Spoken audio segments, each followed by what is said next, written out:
Welcome to Sissygram Lesbian Stories. Step into the world of lesbian romance and queer love, where we unpack the most exciting moments and delve into intricate lesbian relationships. If you like my voice, then hit the like button and subscribe our channel for daily videos.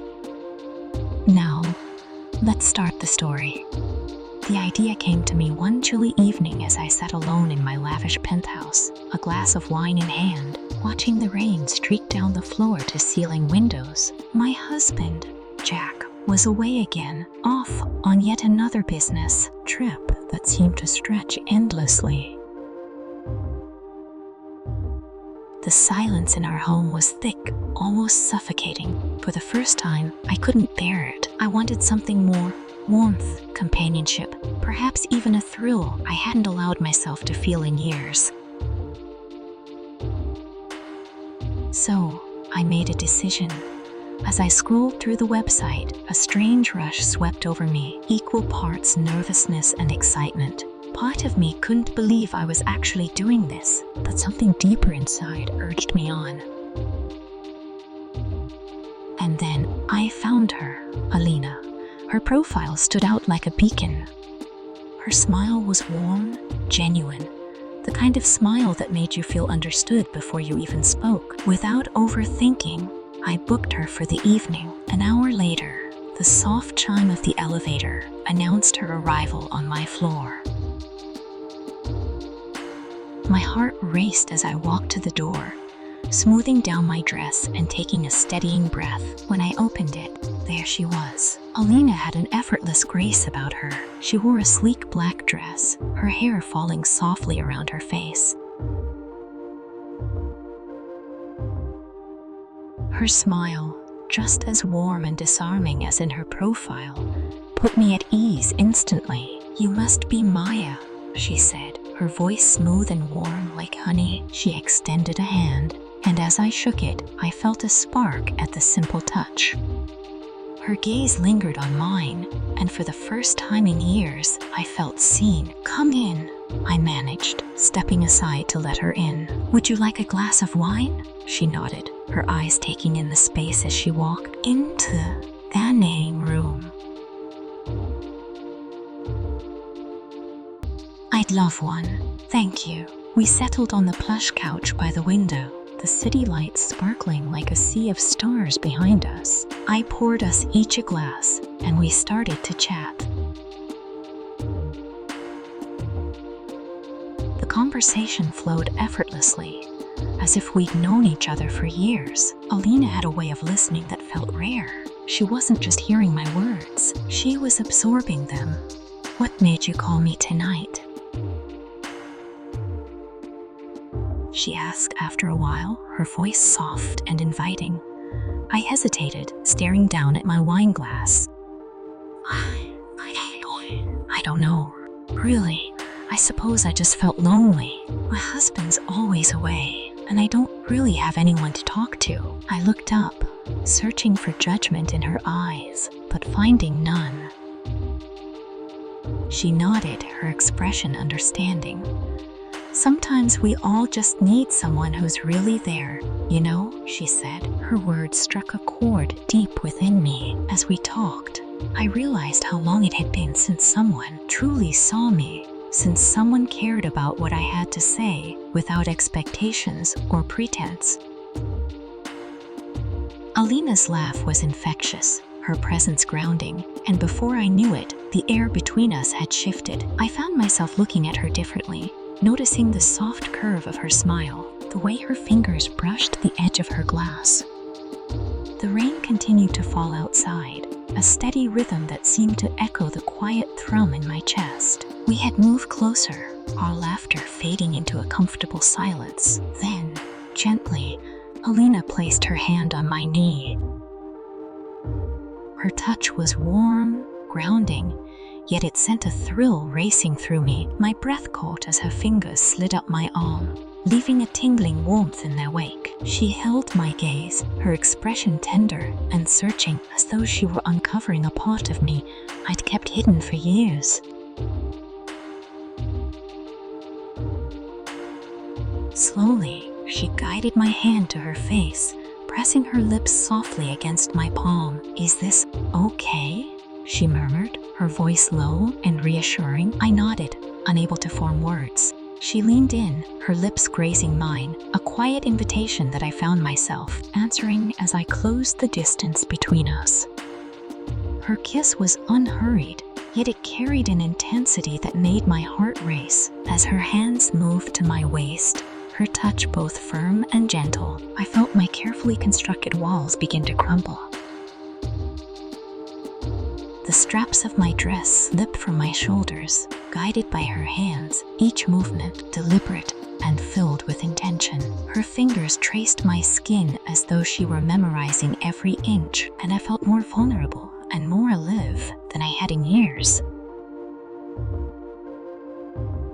She explored me like I was something precious, her lips leaving a trail of warmth down my neck as her hands pulled me closer. Beneath the soft glow of the city lights and the hum of the rain outside, the world fell away. All that remained was her, the quiet intensity of her presence, the tenderness of her touch. For the first time in what felt like forever, I let myself go. When I woke the next morning, the sunlight was streaming through the windows, painting the room in a golden hue. I blinked slowly, memories of the night before flooding back in vivid detail. Alina lay beside me, her hand resting lightly on mine, her breathing steady. The sight of her, the way her dark hair framed her face, her peaceful expression, brought an unexpected sense of calm. "Good morning," she said softly, her voice warm and a little sleepy. "Good morning," I replied, my voice just as quiet. There was no awkwardness, no tension, just a sense of connection, of contentment that made me want to linger in this moment forever. "Last night was amazing," she said after a pause, her gaze searching mine. "But are you okay with this?" "I know it's complicated," I nodded, my heart full as I considered the weight of her words. "More than okay," I said. "I haven't felt this free in a long time." "You made me feel seen, Alina. I didn't realize how much I needed that." Her smile softened, and she reached for my hand. "I am glad, Maya. Being with you felt different, real." Her words settled over me, grounding me in a way that was both comforting and terrifying. I hadn't planned for this. I hadn't expected to feel this way, but as I looked into her eyes, I knew that this, whatever it was something worth holding on to.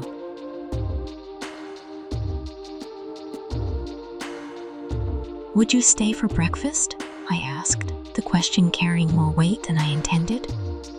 Alina nodded, her smile reassuring. "I'd love to." The days that followed felt like a dream. Alina and I began to see each other regularly, stealing moments of quiet intimacy in between the chaos of life. But as my feelings for her deepened, so did the realization that I couldn't keep this a secret forever. My marriage to Jack had been strained for years, a partnership of convenience more than love.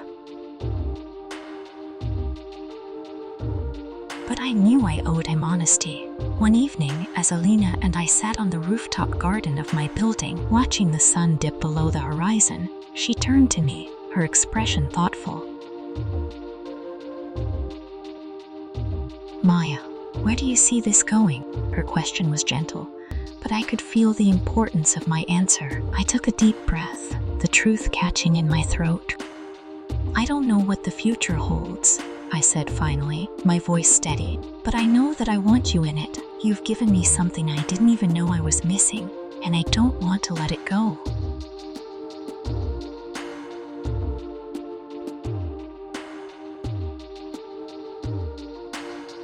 Alina squeezed my hand, her gaze softening. "Neither do I. But what about Jack?" Her words pulled me back to reality. Jack.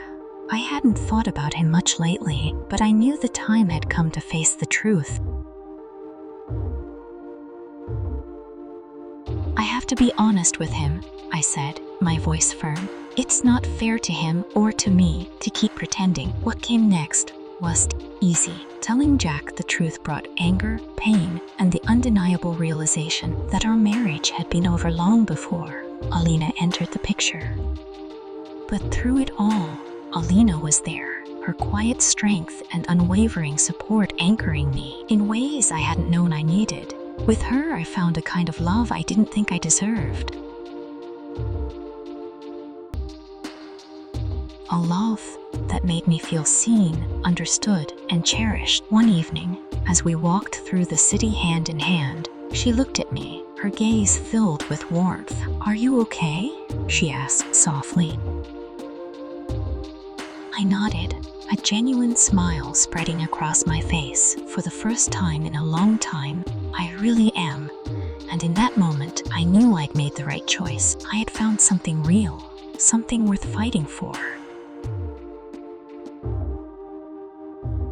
Whatever the future held, I knew we would face it together. This is where the story ends. If you like this kind of content, please subscribe Sissygram Lesbian Stories and like the video. Also share your experience to motivate others and learn from your experience. We have spent hours to make such content for you. Kindly share with your social media groups to reach more. Thank you. I will see you with next story on this channel. Stay tuned.